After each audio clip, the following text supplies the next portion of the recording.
Mobile वाली Bible पे ना रहा करें। मेरे मोबाइल में भी बाइबल है, लेकिन वो कहता है ये मेरी पहचान में, मुझे पता मोबाइल तो सभी के पास होता है। अब क्या पता इसके मोबाइल में क्या है, बाइबल से पता चलता है कि एक मसीही जा रहा है और खुदा का कलाम उसके हाथ में।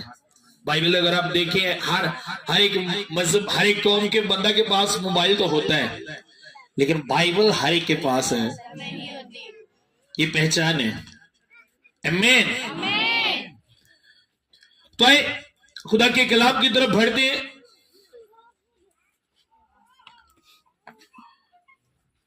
मैं चाहता हूं कि आप हर तरीके से खुदा के, हर एंगल से खुदा के कलाम को समझें। जब एक मसीही को पता चल जाता है कि मैंने शैतान से बचना किस तरह है, मैंने खुदा से चलना, खुदा के साथ चलना किस तरह है, तो फिर वो खुदा के साथ हमेशा चलता रहेगा। लेकिन अगर पता नहीं एक मसीही को कि जो मुझे खुदा से अलग करता है वो किस तरह करता है, और अगर मुझे खुदा के साथ रहने तो किस तरह रहने, खुदा के साथ रहने के लिए मुझे क्या करना होगा, और जो मुझे अलग करती है वो कौन सी बातें, वो कौन से काम है। दुश्मन शैतान, जिसे इंसान का दुश्मन कहा गया, ध्यान में रखिएगा, दुनिया में अगर आपका कोई सबसे बड़ा दुश्मन है तो वो शैतान है। अक्सर लोग इंसानों को कहते हैं यार मेरा सब तो बड़ा दुश्मन है। नो, दुनिया में अगर आपका सबसे बड़ा कोई दुश्मन है तो वो कौन है? क्यों? क्योंकि खुदा का कलाम बताता है कि वो इंसान का दुश्मन है। इसलिए मैं जब भी यहां आने से पहले आपके लिए दुआ करता हूं। अब मैं मंडे को जाता नहीं, पहले मैं मंडे को जाता था घर चेंज करके आना, टीम के बच्चों को लेकर आना। अब मैं नहीं जाता, अब यहीं पे रहता हूं। आज भी यहां आने से पहले शाजिम भी आज हम दोनों दुआ कर रहे थे, और आज भी मैं खुदा से यही कह रहा था कि खुदा जो जरूरत है, जिससे कलीसिया की तरक्की हो, जिससे कलीसिया समझे, जिससे कलीसिया शैतान पर गालिब आए, जिससे कलीसिया का मसा बढ़े, कलीसिया बढ़े, तुझमें वफादार हो, मुझे सिर्फ वही बातें दे खुदा। मुझे मुझे मुझे वो कलाम दे जिससे कलीसिया बढ़े, जिससे कलीसिया की तरक्की हो। आमीन। आप बिलीव करो, कभी कभी मैंने हिस्ट्री जानने की कोशिश नहीं की कि मैं फला, ये मतलब क्या है, ये मतलब क्या है। जब मैं दुआ में बैठता हूं मैं कहता हूं सिर्फ वही बातें जो जरूरी है, सिर्फ वही बातें जो अदन कितना बड़ा है, फला के वालिद का नाम क्या था, फला के नाम का क्या था। नो, मुझे ये भी जब जरूरत होगी वो देगा, लेकिन मुझे चाहिए जिससे कलीसिया की तरक्की हो। आमीन। तो जब हम बाइबल मुकद्दस को देखते हैं, बाइबल मुकद्दस में लिखा है वैसे ही पाक बनो जैसा तुम्हारे बुलाने वाला। कितने लोगों ने पढ़े हैं? अब ये खुदा का कलाम कहता है कि उसी तरह बनो जिस तरह तुम्हारा बुलाने वाला पाक है, तुम भी उसी तरह पाक बनो। अब ये खुदा का हुक्म है इंसान के लिए। अब मुझे पाक बनना है उस तरह, तो किस तरह हमने बनने? बाइबल हमें क्यों दी गई? जब हम बाइबल में से देखते हैं तो जितने ही इंसान खुदा के साथ चलते रहे उनकी फेवर नहीं की गई, उनकी बुराई को छुपाया नहीं गया। समझ आ रही है? उनकी बुराई को छुपाया नहीं गया। अगर किसी ने अच्छा किया तो वो भी लिखा गया, अगर किसी ने गलत किया तो वो भी।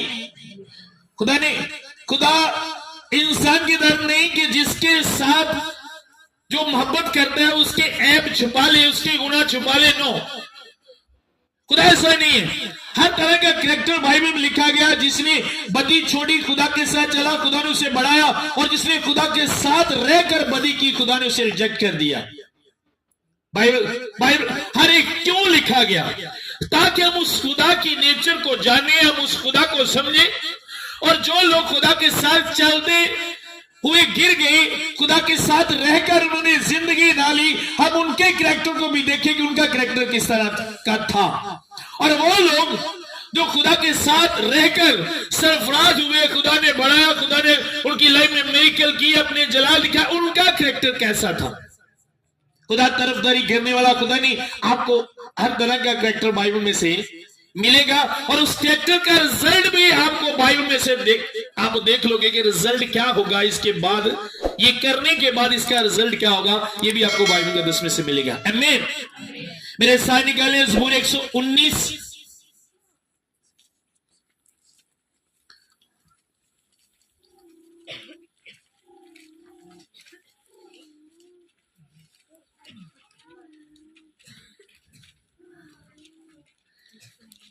उसकी 9 आइटम खुदा के कलाम मुकद्दस में से देखेंगे, सभी निकाल लें, सभी निकालो, सब निकालो। अब अगर आप इस वर्ष को देखें तो जो पहला हिस्सा है उस पे सवालिया निशान भी आगे बना हुआ है, बना हुआ है नहीं, कितने लोगों के बारे में बना हुआ है। अब ये एक तरह का सवाल है जो खुदा का बंदा कर रहे हैं कि जवान अपनी रवश किस तरह पाक रखे।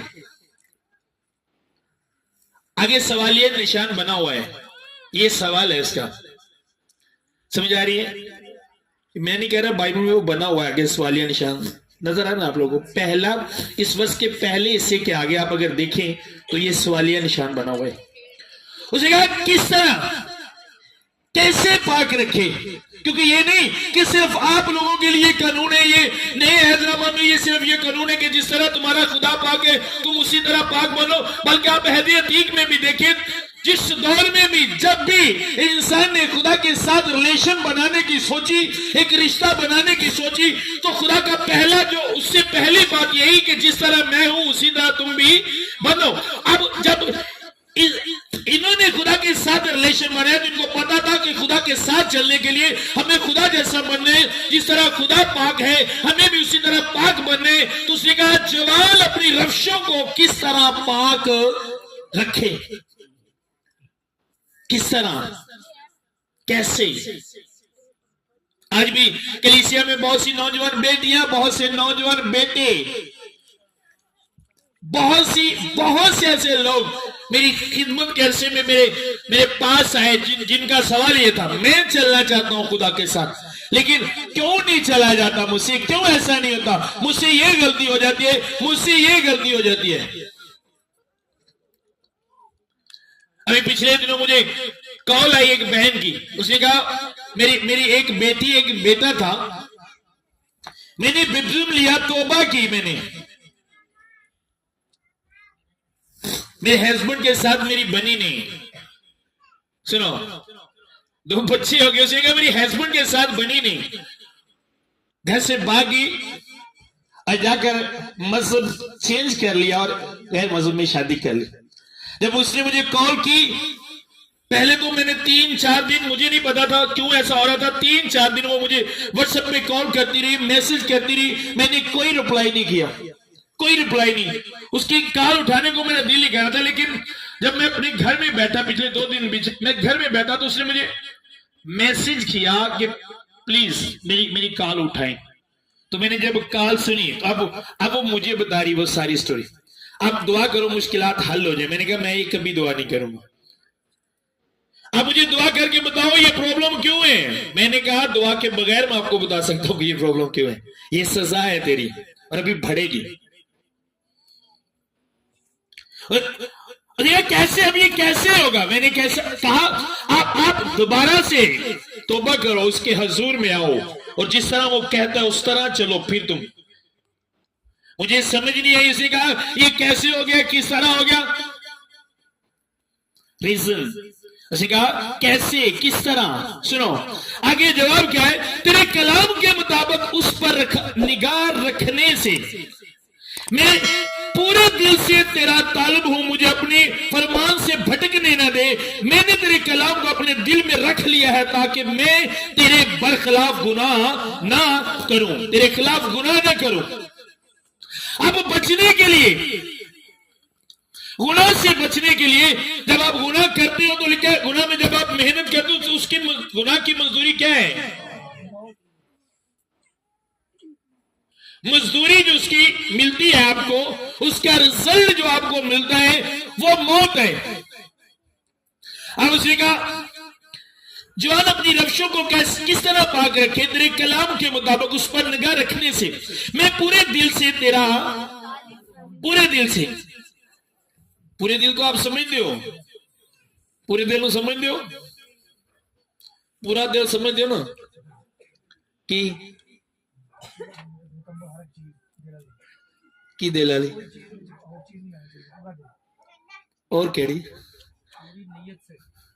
सुनो,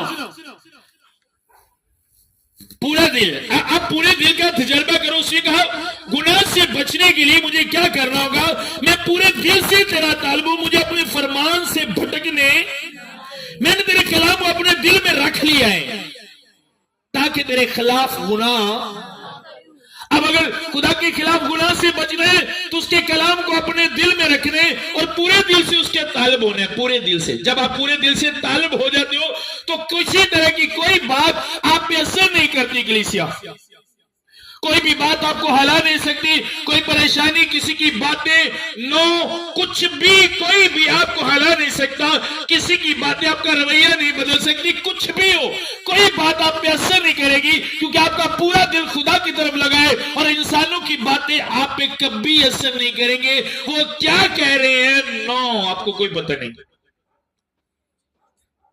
समझ आ रही है? और दुआ क्या कह रहे हैं कि मुझे अपने फरमान से भटकने ना। सुनो, उसे पता था फरमान, उसके मुंह का फरमान, खुदा के मुंह का फरमान, खुदा के मुंह की बात। अब वो दुआ में क्या मांग रहे हैं? मैं जान गया हूं मुझे पाक रहने के लिए तेरे कलाम पर निगाह रखनी होगी और पूरे दिल से तेरा ताल्लुक, पूरे दिल से। और अगर आप नोहा 3 बाप की 25 आयत पढ़े तो वहां पर लिखा है खुदावंद उन पर मेहरबान है जो उसके मुंतजिर है, और आगे लिखा है उस जान पर जो उसकी तालब। कितने लोगों ने पढ़ा है? कितने लोगों ने पढ़ा है? नोहा 3 बाप की 25 आयत अगर आप पढ़े तो उसमें लिखे।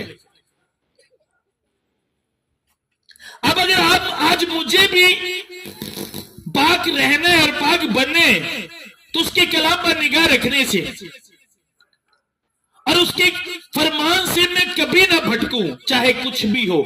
जब आप फरमान से भटकते हो तो आप किसी आदमी के खिलाफ गुनाह नहीं करते, किसी आदमी का गुनाह नहीं करते, किसी इंसान का गुनाह नहीं करते। जब आप फरमान से भटक जाते हो, क्या लिखा है, मैंने तेरे कलाम को अपने दिल में रख लिया ताकि मैं तेरे खिलाफ गुनाह ना। ऐ खुदा तू मुबारक है, मुझे अपनी आईन सिखा। उसने कहा मुझे क्या कर, मुझे सिखा खुदा,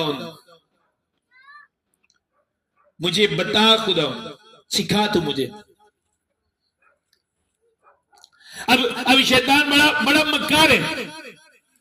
अगर आप इस सीक्रेट को नहीं समझते, अगर आप इस बात को नहीं समझते कि उसके फरमान से भटकने का वेट करता है शैतान, वेट करता है कि कब ये एक बेटी एक बेटा उसके फरमान से भटके। अब अगर ये बंदा कह रहा है कि मुझे अपने फरमान से भटकने ना दे, तो ये इस तरह खुदा के आगे मिन्नत कर रहा है, फरियाद कर रहा है, तो इसका मतलब इसे पता है उसके फरमान से जब मैं भटक जाऊंगा तो उसके बाद मेरा अंजाम क्या होगा, उसका रिजल्ट क्या होगा, मैं किस तरह शैतान के हाथ में आ जाऊंगा। वो इस बात को जानता है, इसलिए वो कहता है कि मुझे अपने फरमान से भटकने ना।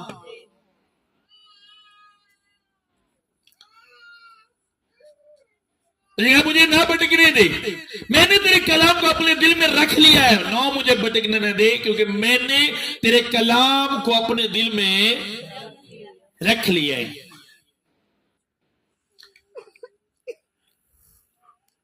आप अपनी जिंदगी में देखो, जो कलाम आपकी जिंदगी में है, पहली बात देखो कि आपकी जिंदगी में कलाम कितना है और कौन सा कलाम आपकी जिंदगी में है, और आप क्या जो आपकी जिंदगी में कलाम है जितना भी है, क्या उसके मुताबिक आप चल रहे हो, या जो आपने दिल में रखा है, रख लिया है, आप उससे भी भटक गए हो। समझ आ रही है? आपने कभी नोट किया कि जो कलाम आप मंडे को सुनते हो या संडे को सुनते हो, बाकी दिनों में कभी नोट किया अपनी लाइफ में? क्या वो मैं उसे पूरा कर रहा हूं अपनी जिंदगी से? क्या कभी आपने दुआ की कि खुदा मुझे इस कलाम से भटकने, कहा कभी? क्यों शैतान ऐसा करता है? आपने कलाम सुना, बाहर निकले, घर गए, कलाम सुना, आज बड़ा मजा आया, आज का कलाम मेरे लिए था, आज के कलाम का मजा आ गया, तो साथ में घर का कोई दूसरा मेंबर को और बातें शुरू कर देगा, आपको टेंशन देने वाली, आपको परेशान करने वाली। शैतान ऐसा करेगा ताकि वो बातें आपके जहन से निकल जाए। अगर ऐसा नहीं, ये दाव उसका नहीं चलेगा तो फिर वो दूसरा चलेगा। परेशानी है कि बोझ आपके जहन में उतनी देर तक बनाता रहेगा जितनी देर तक वो कलाम को आपके दिल और जहन से निकाल ना दे। समझ आ रही है मेरी बात की? और वो कभी आपकी निगाह कलाम पर नहीं जाने देगा। इसलिए तो खुदा के कलाम में खुदा ने यशुआ से कहा था कि शरीयत का ये कलाम तेरे मुंह से रात दिन तेरा ध्यान एदे ते ही, फिर तेनों सरफराजी दी राह नसीब। अब यही बात ही, जब वो कलाम पर निगाह रखेगा तो वो पाक रहेगा, और जो पाक होते हैं बाइबल में आप देखो वो सरफराजी को रिसीव करते हैं। कभी उनकी लाइफ में नाकामी, वो जिस काम को हाथ लगाते हैं खुदा उनको बढ़ाता है। मगर शैतान ऐसा करेगा नहीं। अगर मैं सीधे लफ्जों में आपको बताऊं, सादा लफ्जों में, तो कलाम आपके लिए एक ढाल है जो शैतान से आपको बचाता है। ये आपके लिए एक ढाल है।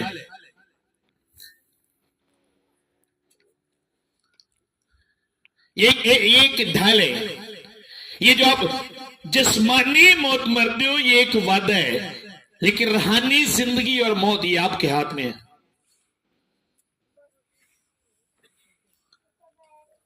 मेरी बात की समझ आ रही है? दो तरह की मौत है, एक जिस्मानी, एक सुनो। और शैतान सबसे ज्यादा अपनी फतह उस वक्त समझता है जब आपको स्पिरिचुअल तौर पर मारता है, और उससे बचने के लिए मेरे साथ एक हवाला निकालें।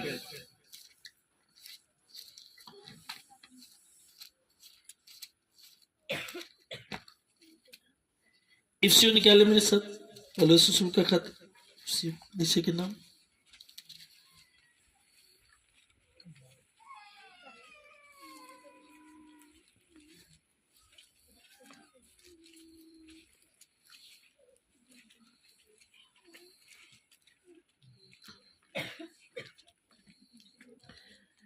सत्रह आयत, 6 बाब की 17 आयत लिखा, और निजात का पुत्र और रूह की तलवार जो खुदा का कलाम है ले लो।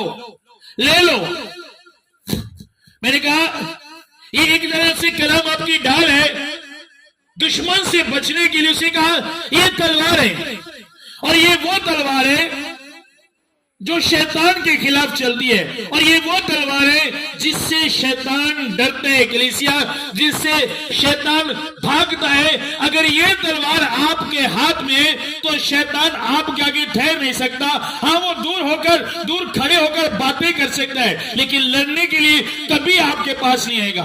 पहले वो क्या करेगा? पहले वो वार करेगा किसी ना किसी तरह। आप इस तलवार को छोड़ो, क्योंकि पता है जब तक तलवार आपके हाथ में है नो, वो आपसे कभी नहीं लड़ेगा। आमीन। ये आपकी ढाल है। अब बचने के लिए, अगर मुझे पता है कि खुदा के क्या भाई, अगर मैंने बचना है तो मुझे खुदा के कलाम की जरूरत पड़ेगी बचने के लिए, और हमेशा जिंदा रहने के लिए मुझे हमेशा इस पर निगाह रखनी होगी।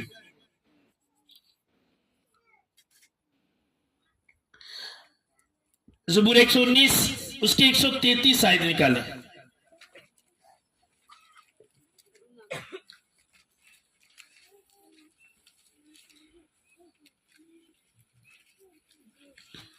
क्योंकि पहले 50 देखेंगे, बाद में वो देखेंगे। ज़बूर 119 उसकी 50 आयत सभी निकाली सबने। लिखा है मेरी मुसीबत में यही मेरी तसल्ली है कि तेरे कलाम ने मुझे, सुनो, अब जिंदा रहने के लिए किसकी जरूरत है? पाक रहने के लिए किसकी जरूरत है? लड़ने के लिए किसकी जरूरत है? समझ आ रही है? पहले क्या पढ़ा? रविशों को पाक रखने के लिए आपको कलाम की जरूरत पड़ेगी। भाई ने कहा खुदा का कलाम जो रूह की तलवार है वो ले लो। अब लड़ने के लिए आपको कलाम की जरूरत पड़ेगी। अब जिंदा रहने के लिए भी आपको किसकी जरूरत पड़ेगी? उसने कहा मेरी मुसीबत में, सुनो, अब वो क्या कह रहे हैं? मेरी मुसीबत में यही मेरी तसल्ली है। कलीसिया सुनो, उसने कहा ये मेरी तसल्ली है कि तेरे कलाम ने मुझे जिंदा किया। आपको जिंदा रहने के लिए, पाक रहने के लिए, फतह हासिल करने के लिए, शैतान को मारने के लिए आपको कलाम की जरूरत पड़ेगी। रफ्शों को पाक रखने के लिए कोई दूसरा तरीका नहीं है, कोई दूसरा तरीका नहीं है, कोई दूसरा तरीका नहीं है। मैंने कुछ लोगों को देखा है जिस्मानी नापाकी से डरते हैं। हाँ भाई, कुत्ते नू हाथ नहीं लाना, की हो जाएंगे? बिल्ली नू हाथ नहीं लाना, की हो जाएंगे? बचे रहते हो ना? नहीं ना हथ लाते, जे हथ ला भी लो तो की करते हो? फौरन चूहे नू हथ लग गया तो वो जी है ना, छिपकली नू, बिल्ली नू हथ लग गया तो वो जी, डॉग नू हथ लग गया, बच्चे डॉग नू हथ लग के रोटियों नहीं खाने लगे, मां छित्र फिर चल हाथ तो क्या तेरे हाथ की ने। कुछ लोग इस तरह मानते हैं कि वो नापाक हो जाते हैं, और नापाकी से बचने के लिए उनको हाथ नहीं लगाते, और अगर लग भी जाए तो दोबारा उनके माइंड के हिसाब से पाक होने के लिए वो क्या करते हैं? साबन लेंदे ने। उन्होंने पता है उनके भी बच्चे तो उन्होंने तो साबन लाएगी नहीं। मेरी वाइफ अक्सर बच्चों को कहती है साबुन के साथ हाथ धोएगी नहीं। रात को जब मैं घर में था तो मेरा बेटा जो है, जब मैं घर में जाता उसका ज्यादा वक्त मेरे साथ गुजरता है, तो वो मेरे साथ आके लेट गया क्योंकि मैं 4-5 दिन के बाद घर में आया तो उसने हाथ भी नहीं सही तरह धोए थे। तो मेरी वाइफ ने कहा आप इनको जाने दे, बस अब इसके हाथ से स्मेल आ रही है। और उन्होंने आप कहना है साबन ना धो के उन्हें नहीं, क्योंकि स्मेल कितने ना जानी है। सुनो, अब जो ये स्पिरिचुअल तौर पे बात कर रहा हूं, ये नापाकी जो शैतान रखते हैं, गुनाह की नापाकी से बचने के लिए, पाक होने के लिए आपको किसी सौंफ या साबुन की जरूरत नहीं पड़ेगी। इसके लिए आपको खुदा के कलाम की जरूरत। जिस तरह आप नापाकी से बचने के लिए, जिस्मानी नापाकी से बचने के लिए आप कुत्ते को हाथ नहीं लगाते, बिल्ली को हाथ नहीं लगाते, आप बचते हो, इसी तरह स्पिरिचुअल नापाकी से बचने के लिए, गुनाह की नापाकी से बचने के लिए कलीसिया आपको पाक रहने के लिए खुदा के कलाम पर निगाह रखनी होगी, क्योंकि खुदा का कलाम हमें बताता है पाक कौन सी चीज है और नापाक। मैं अपनी रविशों को जवान अपनी रफ्शों को किस तरह पाक रखे? तेरे कलाम के मुताबिक उस पर निगाह रखे, क्योंकि कलाम बताता है कौन सी चीज नापाक करती है और कौन सी चीज पाक करती है। अगर आपने कलाम में से देख लिया कि ये चीज मुझे पाक रखती है, जिस तरह खुदा ने मुझे बनने का कहा, पाक बनने का कहा, क्योंकि खुदा ने कहा जिस तरह का मैं हूं उस तरह के तुम बनो, तुम भी वैसे पाक बनो, तो मुझे पाक बनने के लिए कलाम को देखना होगा, और जहां पे कलाम मुझे रुकने का कहता है वहां पर मुझे रुकना होगा, और जहां पे कलाम मुझे चलने का कहता है वहां पे मैंने चलना होगा, और जहां पे कलाम मुझे कहता है बोलो वहां पे मुझे बोलना होगा, और जहां पे कलाम मुझे कहता है चुप कर जा वहां पे मुझे चुप होना पड़ेगा, क्योंकि खुदा जानता है कि पाक कौन सी चीज है और नापाक। जो बातें मुझे करने के लिए कहा गया वो जो काम मुझे करने के लिए कहा गया वो काम मुझे पाक रखती है, और जो काम जिन कामों से मुझे रोका गया वो काम मुझे क्या करते हैं, नापाक करते हैं। आज अगर मैं ऐसा कहूं कि बहुत से लोग कुत्ते नु हाथ भी नहीं लाया, बिल्ली नु भी हाथ नहीं लाया, डेटॉल ना नहा के आए ने फिर भी, तो ये झूठ नहीं होगा, ये झूठ नहीं होगा, वो फिर भी नापाक है। ये भाई कौन है, ये क्या बता रहा हूं,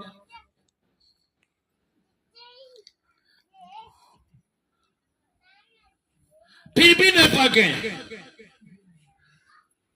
अब यीशु मसीह के शागिर्द एक जगह पे खाना खा रहे थे और फकीर फरीसी वो तो इस बात को सही तरह समझते नहीं थे। अब वो जाहिरी पर तुसी भाई भाजी ते संडे ताड़ी मेला नहीं सुनो। अब वो क्या कर रहे थे, वो जिस्मानी चीजों को देख रहे थे फकीर फरीसी, और कहा हाँ जी यीशु मसीह के जो शागिर्द है ये क्या करते हैं, ये रवायतों को तोड़ते हैं, इन्होंने हाथ नहीं धोए, ये इसी तरह खा रहे हैं, इनको हाथ धोने चाहिए थे खाने से पहले। तो यीशु मसीह ने क्या कहा कि क्या इंज खाना बंदा नापाक केड़ियां चीजां कर दियां ने, केड़ियां गल्लां जेड़ियां इंसान दे बुरे ख्याल है ना, हरामकारी, ज़नाकारी, बुरियां सोबता, बुरे ख्याल, बुरा बोलना है बंदन की करता है। तो अब थोड़ी देर के लिए सोचो, हम अपने को कितना साफ सुथरा करते हैं, लेकिन बाद में फिर वो नापाकी अंदर से, वो नापाकी अंदर ही रहती है। तो अगर हम चाहते हैं कि हम बिल्कुल पाक हो, हर एंगल से पाक हो, तो उसके लिए हमें किसकी जरूरत पड़ेगी, खुदा के कलाम की। उस पर हमें निगाह रखनी होगी कि मैंने पाक रहने, और पाक रहने के लिए मुझे खुदा के कलाम की जरूरत पड़ेगी। तो फिर मेरी रवशें क्या होंगी, उसने कहा मुझे भटकने न दे, मुझे अपने फरमान से भटकने ना दे, क्योंकि जब मैं भटकूंगा तो मैं नापाकी में जाऊंगा, और जब मैं नापाकी में जाऊंगा तो किसी से कहा मैं उस तरह नहीं हो सकता जिस तरह मेरा खुदा पाक है। और आपको पता है आसमान की बादशाही में, जन्नत में, आसमान की बादशाही में वही लोग रहेंगे जो उसकी तरह हैं। ऐसा नहीं होगा कि तुसी सारी जिंदगी गुनाह च मर गए, उत्ते जाके ओ कदम पाक होना सी, अच्छा कदम पाक कर दे फटाफट, कदम नहीं हो सकता, लै दे कि कोई काम हो नहीं सकता, कदम हुन किसी तरह वहां पे आपको गलत करने के बाद आपको जो चीज मिलेगी वो सिर्फ चित्तर, और कुछ नहीं मिलेगा। समझ आ रही है? अभी वक्त है पाक होकर जिंदगी गुजारने का, यही वक्त है पाक रहकर जिंदगी गुजारने का, यही वक्त है कलीसिया। और इसीलिए तो बाइबल मुकद्दस में मुख्तलिफ एग्जाम्पल दी यीशु मसीह ने, तमसीलें दी यीशु मसीह ने, ताकि इंसान उस बात को समझ जाए और वही पाक बनकर जिंदगी गुजारे। आप जो करते हो, जो कलाम में आपको करने का कहा गया, आप सोचो उसमें खुदा का क्या फायदा है। अगर आप झूठ बोलो तो खुदा का की नुकसान होता है। झूठ बोल के तो तुसी कोई समान दी बाशी जो कोई चीज लिया के बेचते हो, क्या क्या करते हो आप, उसका नुकसान। अगर आप झूठ बोलते हो तो खुदा का क्या नुकसान है, की नुकसान होता कर दे भाइयों, की नुकसान है खुदा का। और अगर सच बोल दो की फायदा है। अगर आप किसी को गाली देते हो तो क्या क्या नुकसान है उसका। आपने कभी नोट किया, एक बंदा बंदे के साथ नाराज होता है, खुदा के साथ नहीं, खुदा को बुरा लगता है। हालांकि खुदा तेरे ना तो सही है ना, वो तो मेरी गल है, तेरे ना तो ठीक है ना खुदा ना, वो तो मेरी गल है ना, वो तेरे ना थोड़ी आ, वो तो मेरी ओदे है ना, तेरे ना तो नहीं है। अब वो क्यों उसे बुरा लगता है? क्योंकि उसे पता है ये चीजें करने से जो मैं चाहता हूं वो कभी नहीं होगा, और वो ये चाहता है कि आप उसके साथ हमेशा रहें। और जब आप ऐसा करोगे, आप उसके साथ कभी हमेशा नहीं रह सकते। जिस तरह आप चाहते हो कि आपका बच्चा डॉक्टर बने, आप चाहते हो कि आपका बच्चा स्कूल जाए, पढ़े। जब वो पढ़ता है तो आपको क्या फायदा है? एक वालिदैन को क्या फायदा है उसके पढ़ने में? वो पढ़ाई ਉਹਦੇ लिए पढ़ाई वड्डी जाती है। ऐ भाई हुण गुलफाम ने बीए किया, गुलफाम 7 क्लासा मूंह दे दे तो 7 तू ले ला, वंडियां जाणगियां? नो, जो नॉलेज है वो इसी के पास है, और जो कुछ बनेगा वो इसी के लिए है। लेकिन फिर भी वालिदैन की विश होती है, वो मेहनत करते हैं, डांटते हैं, मारते हैं। अच्छा, पढ़ने दे टाइम मोबाइल नहीं यूज करना, ओके। अभी मोबाइल यूज करने में उनका क्या नुकसान है? की नुकसान वालिदैन दा? नो, अगर बच्चा डॉक्टर बन जाए तो ये तो उसकी अपनी मर्जी है ना, कल को वो माँ बाप को समझे या ना समझे, ये तो उसकी अपनी मर्जी है। लेकिन ये उसी के लिए है। इसी तरह आपका आसमानी बाप है कलीसिया, आपका खुदा, वो भी इसी तरह, वो जो कुछ आपको करने के लिए कहेगा वो आपकी सरफराजी के लिए, आपके बढ़ने के लिए, और अगर वो आप करते हो तो उसमें आपका ही फायदा है। अयूब कहता है अगर इंसान गुनाह करता है तो अपने लिए, अगर वो रास्तबाज है तो भी अपने लिए। आप उसके लिए क्या करते? अब उसने आपको कलाम दिया बचने के लिए। अगर आपके पास कलाम है, आपकी लाइफ में कलाम है, मैं आपने पहले भी पढ़ा, लेकिन दोबारा एक बार में आप इसे गौर से जरा देखें एक बार। यशुआ की किताब निकाले में साथ,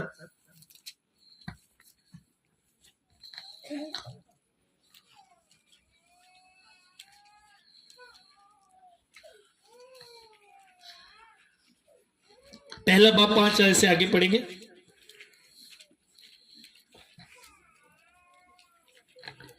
अब क्या लिखा है? तेरी जिंदगी भर, उसे कहा पूरी जिंदगी, तेरी जिंदगी भर कोई शख्स तेरे सामने खड़ा न रह सकेगा। जैसे मैं मूसा के साथ था वैसे ही तेरे साथ रहूंगा।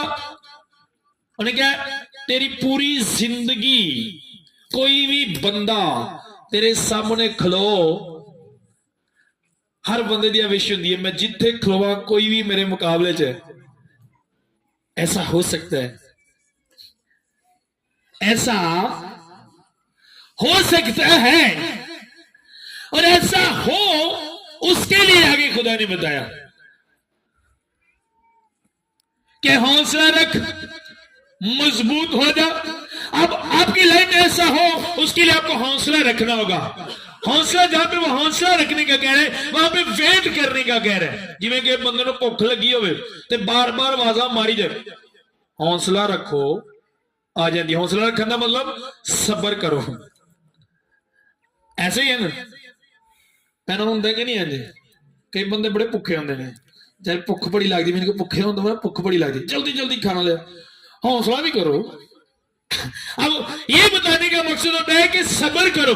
अब जहां पे कहा गया हौसला रख, मजबूत हो जा, उसका मतलब सब्र करके मजबूत हो जा, और तेरा ध्यान शरीयत की किताब पर है, इससे तेरा ध्यान ना हटे, तभी तुझे कमालमंदी की राह, फिर तू कमालमंद होगा, फिर तू सरफराज होगा उस पर निगाह रखने से।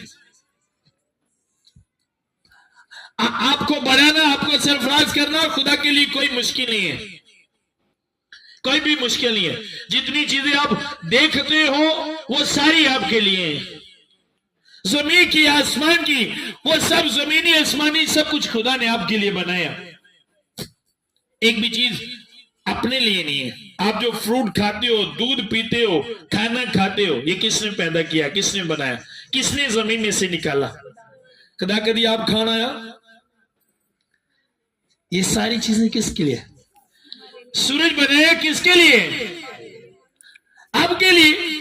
चांद बनाया किसके लिए? रात बनाई किसके लिए? आपके लिए। आप उसमें आराम, सब कुछ। ये जमीन बनाई वीरान थी, भाई मिलादी, पानी ही पानी था, ये जमीन बनाई किसके लिए? आवाज चलती है किसके लिए? आपके लिए। बारिश आती है किसके लिए? आपके लिए। धूप किसके लिए? आपके लिए। ऑक्सीजन जिससे आप सांस लेते हो, जिंदा हो, किसके लिए? आपके लिए। कलीसिया, सब कुछ आपके लिए है। जो चीजें आपकी लाइफ में नहीं है वो भी आपके लिए है, लेकिन क्यों नहीं है हमने कभी नहीं सोचा, वो भी आपके लिए है। अब होता है वो भी आपके लिए है। मैं चैलेंज के साथ कहता हूं, आप खुदा के कलाम को देखकर चलना शुरू कर दो। किसी की बात, कोई सोच, कोई बीमारी, कोई परेशानी आपकी, आप सब खुदा के कलाम के मुताबिक जिस तरह के हालात हो, आप खुदा के कलाम में से देखो मैंने इसमें किस तरह रहना है। जब आप इस तरह जिंदगी गुजारोगे तो बिलीव करो, यकीन करो, आप अलग नजर आओगे, अलग नजर आओगे। अब अगर आप बीमार हो,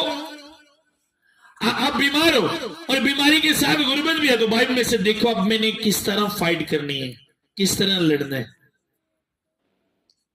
समझ आ रही है? किस तरह लड़ना है, किस तरह रहना, अब मैंने किस तरह रहना है। बाइबल में से हम देखते हैं एक कोई काम नहीं होता सारे वारी, ऐ नहीं होता कि सिर पीड़ होनी है फिर भी पैनाडोल, है ना, ते कैंसर हो गया फिर भी पैनाडोल, है ना, हड्डी टूट गई है फिर भी पैनाडोल। ऐसा नहीं होता। हर एक बीमारी की अलग अलग मेडिसिन होती है। आपने किस हालात में किस तरह रहना है, किस हालात में किस तरह बोलना है। कुछ बीमारियां ऐसी है जिनमें डॉक्टर कहते हैं भाई चला फिरा करो, सैर करया करो, पर कुछ बीमारियां नहीं, डॉक्टर कहते हैं रेस्ट करया करो। अब अगर बोलना कहे नहीं मैं हर बीमारी में चला फिरूंगा, तो उसे पता नहीं जो जिस बीमारी में बैठने हैं अगर मैं उसी में चलना शुरू हो गया तो मैं ज्यादा बीमार हो जाऊंगा, और जिसमें मैंने चलने अगर वो उसी में बैठ गया तो ज्यादा बीमार हो जाएगा। अब आपको पता होना चाहिए, समझ आ रही है मेरी बात की? आपको पता होना चाहिए कि किस हालात में मैंने किस तरह रहना है। कलीसिया, यीशु मसीह ने जहां पर कहा थोड़े लोग जाएंगे, कौन से थोड़े लोग जाएंगे? जो इन बातों को समझते हैं। ऐसी होती है ना बीमारी जिसे डॉक्टर कहते हैं भाई 10 दिन बेड तो देखो जी बीमारियां जिसे डॉक्टर कहते हैं भाई रोज सुबह उठ के तू सैर करनी करनी, सुबह सूरज निकलन तो पहले पहले तू 2 किलोमीटर 3 किलोमीटर फिर के आना करना है। तो आपकी बीमारी क्या होगी? हर बीमारी का अलग अलग। इसी तरह अगर आप बीमार हो तो किस तरह का रवैया होना चाहिए, अगर आपको कोई तंग कर रहा है तो किस तरह का रवैया होना चाहिए, अगर आपके घर में गुर्बत है तो किस तरह मैंने निकलने, अलग अलग है। लेकिन कलीसिया आज एक ही बात बढ़ रही है।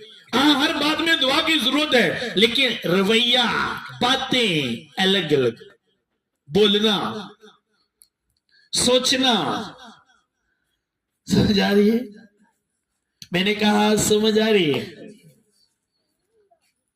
अब करके देखिएगा, देखिएंगे बाइबल में किस तरह रहने, मैंने किस तरह जो हालात मेरे चल रहे हैं इसके मुतालिक इसमें से निकलने के लिए बाइबल क्या बताती है, तो आप उसे करके देखिएगा, आप निकलोगे।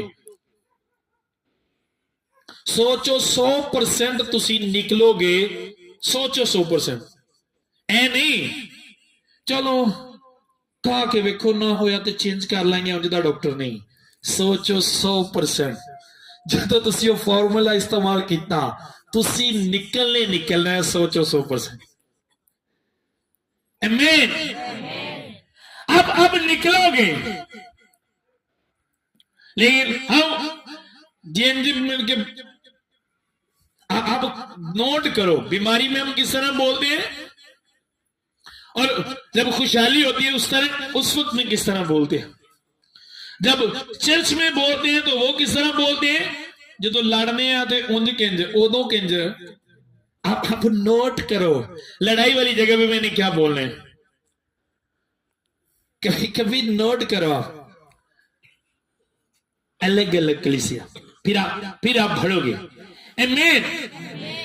इसलिए उसने कहा उस पर निगाह रखने से, तेरे कलाम पर निगाह रखने से जब हम अपनी रफ्शों को पाक रख सकते हैं, उसकी रफ्शें पाक हो सकती है जब वो तेरे कलाम पर निगाह रखेगा, क्योंकि कलाम में बताया गया है किस तरह रहना है। और जो बाइबल कदस में जो कैरेक्टर आप देखते हो, जिन कैरेक्टर को देखकर हम हैरान होते हैं और जिन कैरेक्टर को सुनते सुनते हम बरकत को रिसीव करते हैं, जिन कैरेक्टर के मतलब जब हम सुनते हैं तो हम दलेर हो जाते हैं, आप देखो वो इसी तरह जिंदगी गुजारते थे। उनको पता था कि कहां मैंने किस तरह रहना है। आमीन। आप देखो, आप देखो उनको गुस्सा किस जगह पर आता था और वो स्माइल किस जगह पर देते थे। आप ये देखो, अब वो लड़ाई वाली जगह पे स्माइल देते थे और शैतान जिथे होता सी उथे हो वहां पे गुस्सा दिखाते थे शैतान को। समझ आ रही है?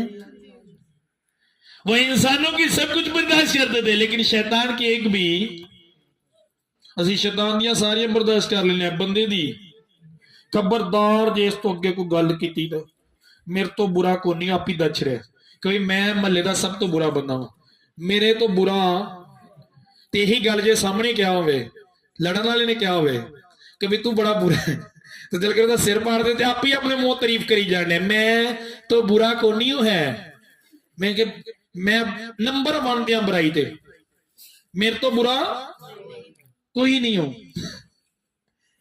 है ना?